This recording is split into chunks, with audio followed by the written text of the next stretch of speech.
விருதுநகர் மாவட்டம் ராஜபாளையம் அருகே கல்குவாரையில் 30 அடி ஆழத்தில் தவறி விழுந்த தொழிலாளி பரிதாபமாக உயிரிழந்தார். சொக்கநாதன் புத்தூரில் பவுன் என்பவருக்கு சொந்தமான குவாரியில் மாரிக்கனி, முத்துமாணிக்கம், சுவாமிராஜா ஆகியோர் வேலை செய்து கொண்டிருந்தனர்.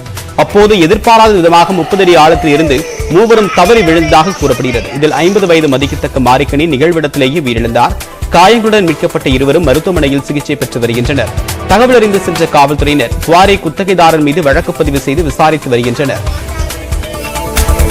நிர்வாக பிரச்சினை காரணமாக சேலம் மாயம்மா ஜீவசமாதி இல்லம் இழுத்து மூடப்பட்டுள்ளது. சேலம் கோரிமேடு பகுதியில் தேவி மாயம்மா ஜீவசமாதி நினைவு இல்லம் உள்ளது. இங்கே குரு பூஜை விழா நடத்த ஒரு தரப்பு திட்டமிட்டிருந்த நிலையில் உயர்நீதிமன்றத்தில் வழக்கு விசாரணையில் உள்ளதால் குரு பூஜைக்கு தடை விதிக்கப்பட்டுள்ளது.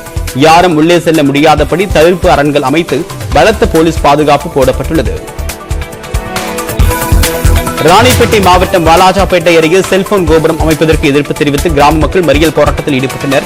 வன்னிவேடு பகுதியில் 5G சேவைக்கான செல்போன் கோபுரம் அமைப்பதற்கான பணிகள் நடைபெற்று வந்தன. இதற்கு எதிர்ப்பு தெரிவித்து பொதுமக்கள் துறை சார்ந்த அதிகாரிகளுடன் மனு அளித்த நிலையில் அதற்கான பணிகள் நிறுத்தி வைக்கப்பட்டன. தற்போது மீண்டும் பணிகள் தொடங்கப்பட்டிருப்பதால் ஆத்திரமடைந்த கிராம மக்கள் சென்னை சித்தூர் செல்லக்கூடிய சாலையில் மறியல் போராட்டத்தில் ஈடுபட்டனர். தகவல் அறிந்து சென்ற காவல்துறையினர் பேச்சுவார்த்தை நடத்தியதை அடுத்து அனைவரும் கலைந்து சென்றனர்.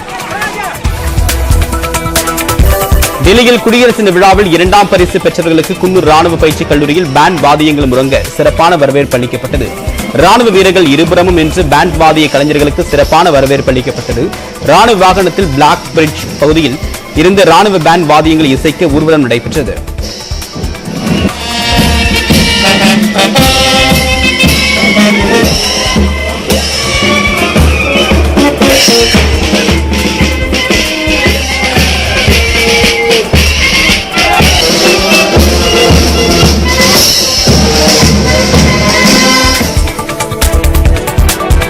அரசு தேர்வுத்துறையில் பணியாற்றி ஓய்வு பெற்ற தங்களுக்கு ஓய்வூதியம் வழங்கக் கோரி அலுவலர்கள் சென்னை பேராசிரியர் அன்பழகன் வளாகத்தில் பிச்சை எடுத்து போராட்டத்தில் ஈடுபட்டனர்.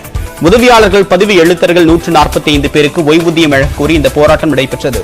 தேர்வுத்துறை அலுவலகம் முன்பாக இந்த போராட்டம் நடைபெற்றது.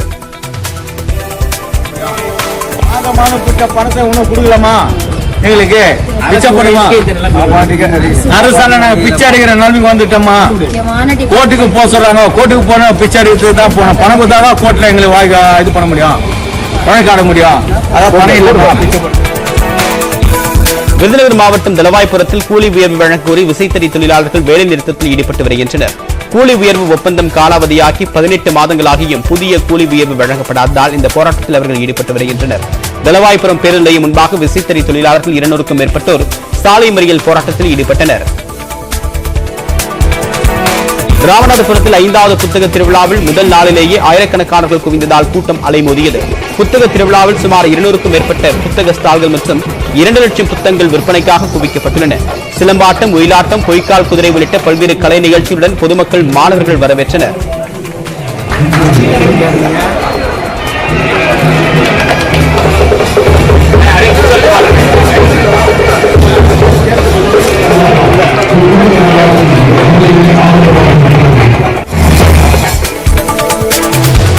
உதகை நகராட்சிக்கு சொந்தமான கடைகளுக்கு அதிகாரிகள் சீல் வைத்ததற்கு எதிர்ப்பு தெரிவித்து வியாபாரிகள் தர்ணா போராட்டத்தில் ஈடுபட்டனர். வாடகை செலுத்தாத கடைகளுக்கு சீல் வைக்கக்கூடிய நடவடிக்கையில் நகராட்சி நிர்வாகம் இறங்கியுள்ளது. இந்த நிலையில் 30க்கும் மேற்பட்ட கடைகளுக்கு அதிகாரிகள் சீல் வைத்தனர்.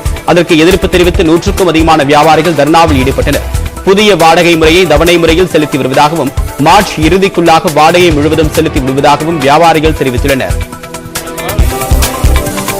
கடலூர் மாவட்டம் பன்ருட்டியில் திறந்து கிடந்த கழிவுநீர் கால்வாயில் விழுந்து நபர் ஒருவர் உயிரிழந்துள்ளார்.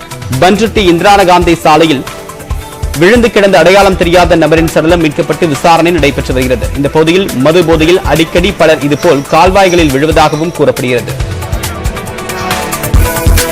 கடலூர் அருகே கயிறு தயாரிக்கக்கூடிய தொழிற்சாலை ஏற்பட்ட பயங்கர தீ விபத்தில் பஞ்சுகள் எரிந்து சேதமடைந்தன. கேப்பர்மலை மத்திய சிறைச்சாலை அருகே செல்வம் என்பவரின் கயிறு தயாரிக்கக்கூடிய தொழிற்சாலை உள்ளது. இந்த ஆலையில் வெல்டிங் பணிகள் நடைபெற்ற போது அதிலிருந்து பரவிய நெருப்பு கயிறு தயாரிக்க வைக்கப்பட்டிருந்த தேங்காய் நார்கள் மீது பட்டு மளமளவென்று தீப்பிடித்து எரிந்தது. இதனால் கரும்புகை சூழ்ந்து அந்த பகுதியை போர்க்களம் போல் காட்சியளித்தது. தீயணைப்புத் துறையினர் சுமார் 3 மணி நேரம் போராடி தீயை அணைத்தனர்.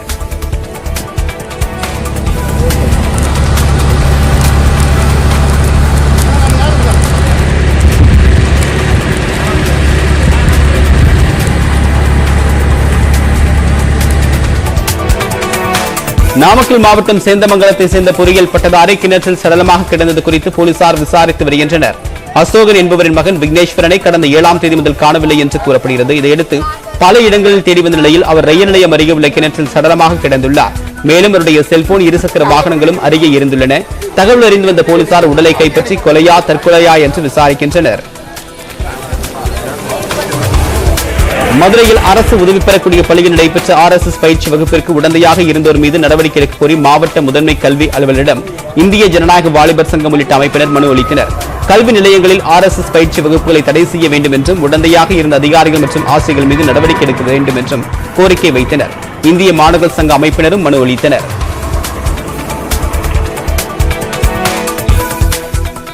திருப்பூர் மாவட்ட சிறையில் சிறைத்துறை தலைமை இயக்குநர் அம்ரேஷ் புஜாரி திடீரென்று ஆய்வு மேற்கொண்டார்.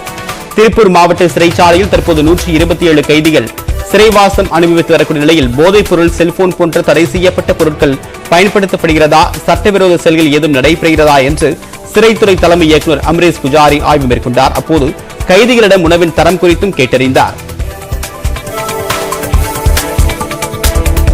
சேலம் அருகே உரிய அனுமதியின்றி மாட்டுக் கொட்டகையில் பதுக்கி வைக்கப்பட்டிருந்த 2 நாட்டு துப்பாக்கிகள் பறிமுதல் செய்யப்பட்டன. வெள்ளையூரை சேர்ந்த செல்வராஜனுடைய மாட்டுக் கொட்டகையில் 2 துப்பாக்கிகள் பதுக்கி வைத்திருப்பதாக போலீசாருக்கு தகவல் தெரிவித்துள்ளார். இதையடுத்து அங்கு வந்து அதிகாரிகள் அவற்றை பறிமுதல் செய்து விசாரித்த போது உமா மகேஸ்வரன் என்பவர் உரிமம் இல்லாமல் நாட்டு துப்பாக்கிகள் வைத்திருப்பது தெரியவந்தது. இதையடுத்து தலைமறைவான அவரை தேடி வருகின்றனர். தேனியில் மாவட்ட குடும்ப நலத்துறை துணை இயக்குநருக்கு சொந்தமான மருத்துவமனையில் 2 நாட்களாக நடைபெற்ற வருமான வரித்துறை சோதனை நிறைவு பெற்றது.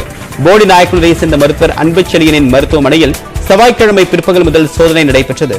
2 நாட்களாக விடிய மருத்துவமனை, இல்லம் உள்ளிட்ட பகுதிகளில் நடைபெற்ற சோதனை நிறைவு பெற்றுள்ளது. இதன் முடிவில் வரவு செலவு கணக்கு தொடர்பான முக்கிய ஆவணங்களை அதிகாரிகள் கைப்பற்றியுள்ளனர்.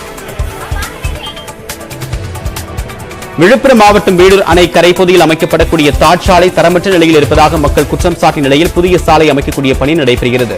43 கோடி ரூபாய் செலவில் 5 கிலோமீட்டர் தூரத்திற்கு சிமெண்ட் சாலையின் மேல் ஜெல்லிகளை கொட்டி தார் சாலை அமைக்கப்படுகிறது. பொதுப்பணித்துறை சார்பில் நடைபெறக்கூடிய இந்த பணி தரமற்ற முறையில் இருப்பதாக கூறிய மக்கள் தாட்சாலையை அப்பளம் போய் கையில் எடுத்து காட்டினர். இதையடுத்து தற்போது புதிய சாலை அமைக்கப்படுகிறது.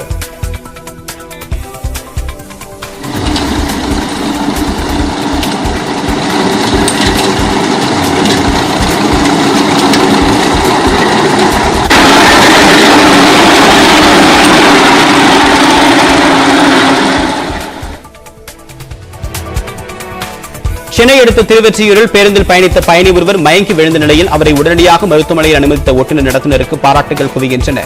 வள்ளலார் நகரில் இருந்து ஏறிய முதியவர் ஒருவர் பேருந்தின் இடுக்கில் இருந்து திடீரென்று மயங்கி விழுந்தார். துரிதமாக செயல்பட்டு பேருந்தின் ஓட்டுநர் நடத்துனர் மயங்கி விழுந்த முதியவரை அருகில் உள்ள மருத்துவமனைக்கு அழைத்து சென்றனர். கன்னியாகுமரி மாவட்டம் சித்திரங்கோடு அருகே நீண்ட போராட்டத்திற்கு பிறகு மூதாட்டியின் உடல் அவருக்கு சொந்தமான இடத்தில் நல்லடக்கம் செய்யப்பட்டது.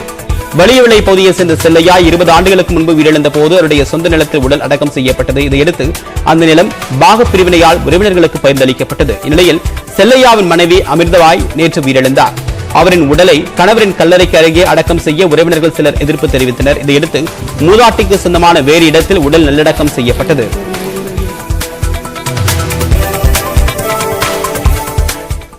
சென்னை மற்றும் புறநகர் பகுதிகளில் கொசு தொல்லை அதிகரித்து வருவதால் பொதுமக்கள் பாதிப்பிற்கு உள்ளாகி வருகின்றனர்.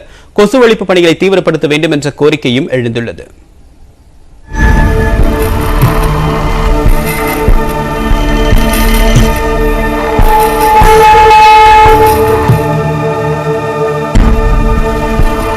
சென்னையில் கொசு பிரச்சனை வழக்கமான ஒன்று என்ற போதிலும் கடந்த 1.5 மாதங்களாக கொசு தொல்லை மிக அதிகமாக இருப்பதாக பொதுமக்கள் தெரிவிக்கின்றனர்.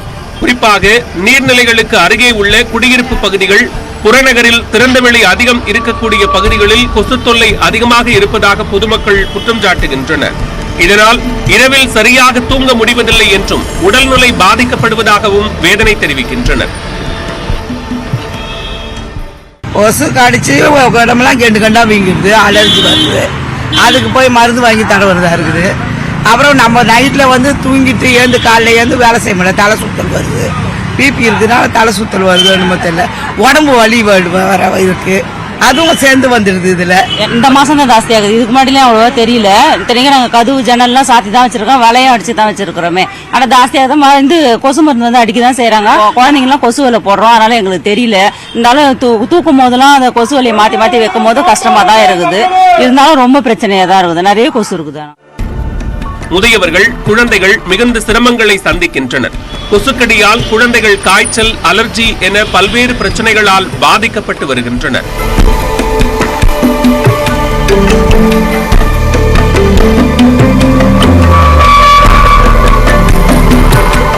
கொசு இங்க அதிகமா இருக்கு. நாங்க இந்த ஏரியால தான் இருக்கோம். இந்த ஏரியால பாத்தீங்கன்னா குழந்தைங்க, சின்ன குழந்தைங்க, ஸ்கூல் படிக்கிற குழந்தைங்கலாம் நிறைய இருக்கு. கொசுவால குழந்தைங்களுக்கு நிறைய ஃபீவர் எல்லாம் இருக்கு. எனக்கு 2 பசங்க இருக்காங்க. குழந்தைங்களுக்கு கூட 2 நாளா ஃபீவர், 3 டேஸா ஹாஸ்பிட்டல் போயிட்டு வந்துட்டு தான் இருக்கும். கொசு தொல்லை ரொம்ப அதிகமா இருக்கு. கொசு மருந்து அடிக்கிறதுக்கு எங்க முதல்ல ஆளை காண மருந்துக்கு வேலையே கிடையாது. 2 வருஷம் 1.5 வருஷம் ஆகுது. முந்தா நாள் தான் ஒரு நாள், இவ்வளவு நாளைக்கு இப்பதான் வந்திருக்கிறாங்க. சுத்தமும் இல்லை, ஒன்றும் இல்லை. ஏதோ கூப்பிட்டுறாங்க. நாங்கள் வந்து கடைங்களுக்கெல்லாம் பாருங்க கூட்டி அதுக்கெல்லாம் ஆள்றதுக்கு ஆள் போட்டு வச்சுக்கிறோம். அவங்க வந்து அதுக்கப்புறம் வராங்க, 8 மணிக்கு வராங்க, 9 மணிக்கு வராங்க. பகல்லையும் கொசு புடுங்கி எடுக்குது. நைட்ல தான் முதல்ல இருந்ததுன்னா இப்ப பகல்லையும் அவங்க இது பண்ண முடியல. ஒண்ணு என்ன நேரத்துல கொசு வச்சு கொளுத்தி வச்சுருந்தா உட்காந்துருக்குறோம். ஒரு போன மாசம் 1.5 மாசமா கொசுவா தான் இருக்கு. நிம்மதியா தூங்க முடியல. பெரியவங்க பரவாயில்ல, குழந்தைங்க என்ன பண்ணுவாங்க? ஒவ்வொரு கொசு இந்த தள்ளி இருக்கு, இவ்வளவு பெருசு இருக்கு கொசு. மருந்து அடிக்கிறதுனா மருந்து அடிக்கிற மருந்தும் சரி கிடையாது, ரொம்ப மோசமா அடிக்கிறாங்க. வந்து பாக்குறது கிடையாது. தெருவும் குப்பையா இருக்கு, குப்பையும் சரியா அள்ளுறது கிடையாது. கொசு தொல்லை பயங்கரமா இருக்கு. சென்னை மாநகர பகுதியில் கொசு உற்பத்திக்கு காரணமான குடியிருப்பு வாசிகளிடமிருந்து அபராதம் வசூலிக்கப்பட்டு வருகிறது. மேலும் கொசுக்களை கட்டுப்படுத்தும் பணியில் 3312 தற்காலிக பணியாளர்களும் நியமிக்கப்பட்டுள்ளனர். இருப்பினும் மாநகராட்சியால் மேற்கொள்ளப்படும் பணிகள் போதுமானதாக இல்லை என்றும், கொசு ஒழிப்பு பணிகளை தீவிரப்படுத்த வேண்டும் என்றும் பொதுமக்கள் கோரிக்கை விடுத்துள்ளனர். இதுகுறித்து சென்னை மாநகராட்சி மேயர் பிரியா கூறுகையில், சென்னை மாநகர் முழுவதும் கொசு ஒழிப்பு பணிகளை மாநகராட்சி நிர்வாகம் தீவிரமாக மேற்கொண்டு வருவதாகவும், குறிப்பாக மழைநீர் வடிகால் கட்டமைப்புகள் மற்றும் நீர்நிலைகளில் கொசு புழுக்களை ஒழிப்பதற்கான பணிகளும் தீவிரப்படுத்தப்பட்டிருப்பதாக தெரிவித்தார். ஒளிப்பதிவாளர் விவேகுடன் தமிழரசு, நியூஸ் 18 தமிழ்நாடு.